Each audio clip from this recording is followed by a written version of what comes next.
I am writing this under an appreciable mental strain, since by tonight I shall be no more.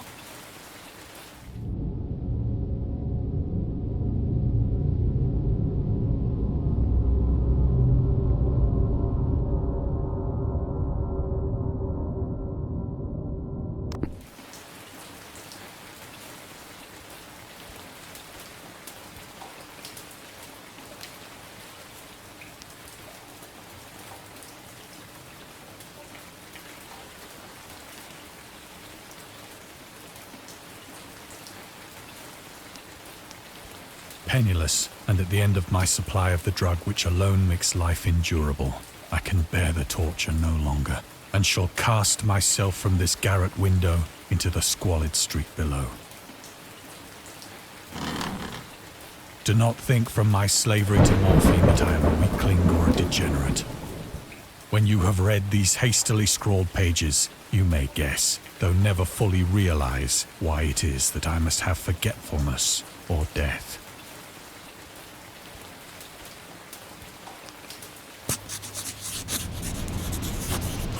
It was in one of the most open and least frequented parts of the broad Pacific that the packet of which I was supercargo fell a victim to the German sea raider.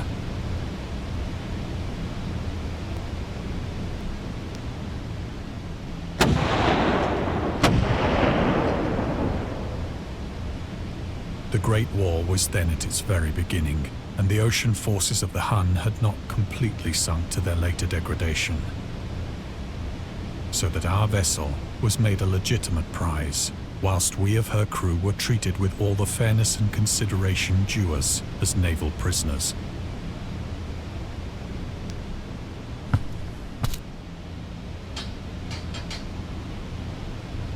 So liberal, indeed, was the discipline of our captors, that 5 days after we were taken, I managed to escape alone in a small boat with water and provisions for a good length of time.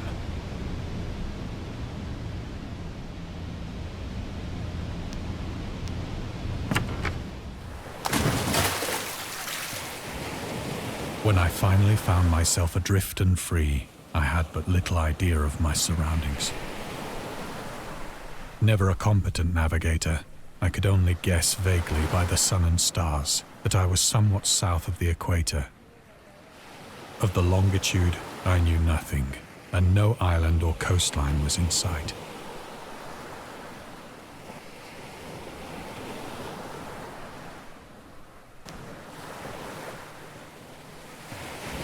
The weather kept fair, and for uncounted days I drifted aimlessly beneath the scorching sun, waiting either for some passing ship or to be cast on the shores of some habitable land.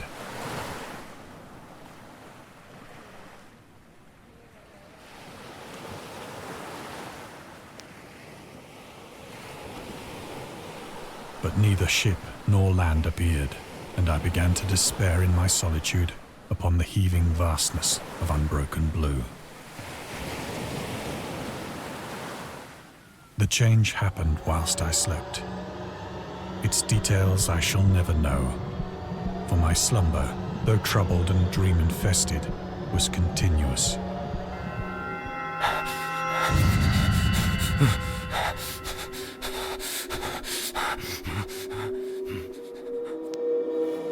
When at last I awoke, it was to discover myself half sucked into a slimy expanse of hellish black mire, which extended about me in monotonous undulations as far as I could see, and in which my boat lay grounded some distance away. Though one might well imagine that my first sensation would be of wonder at so prodigious and unexpected a transformation of scenery, I was in reality more horrified than astonished, for there was in the air and in the rotting soil a sinister quality which chilled me to the very core. The region was putrid with the carcasses of decaying fish and of other less describable things which I saw protruding from the nasty mud of the unending plain. Perhaps I should not hope to convey in mere words the unutterable hideousness that can dwell in absolute silence and barren immensity. There was nothing within hearing and nothing in sight save a vast reach of black slime, Yet the very completeness of the stillness and the homogeneity of the landscape oppressed me with a nauseating fear. The sun was blazing down from a sky which seemed to me almost black in its cloudless cruelty, as though reflecting the inky marsh beneath my feet.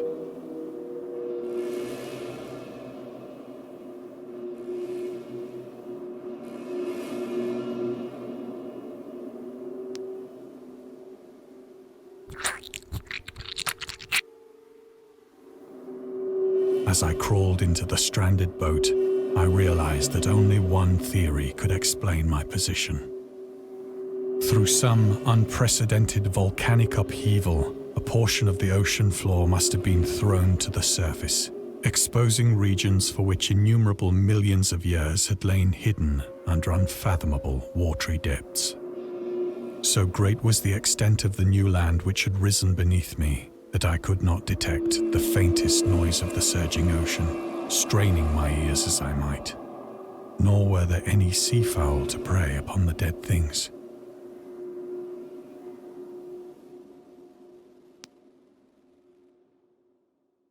For several hours I sat thinking or brooding in the boat, which lay upon its side and afforded a slight shade as the sun moved across the heavens.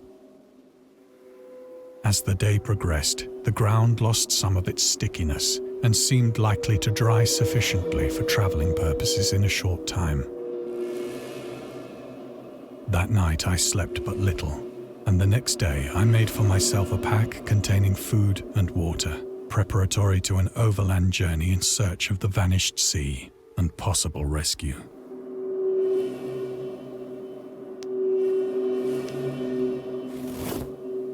On the third morning, I found the soil dry enough to walk upon with ease. The odor of the fish was maddening, but I was too much concerned with graver things to mind so slight an evil, and set out boldly for an unknown goal.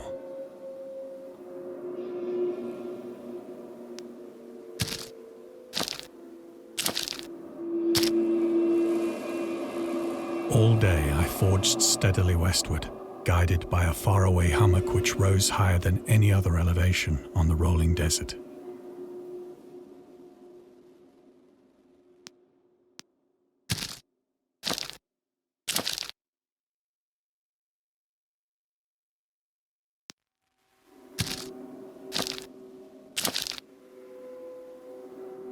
That night I encamped, and on the following day still travelled toward the hummock, though that object seemed scarcely nearer than when I had first espied it.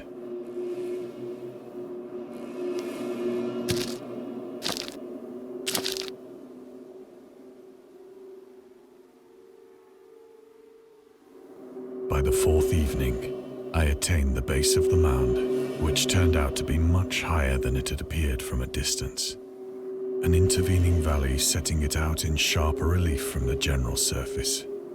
Too weary to ascend, I slept in the shadow of the hill. I know not why my dreams were so wild that night, but ere the waning and fantastically gibbous moon had risen far above the eastern plain, I was awake in a cold perspiration, determined to sleep no more. Such visions as I had experienced were too much for me to endure again. And in the glow of the moon I saw how unwise I had been to travel by day. Without the glare of the parching sun, my journey would have cost me less energy. Indeed, I now felt quite able to perform the ascent which had deterred me at sunset. Picking up my pack, I started for the crest of the eminence.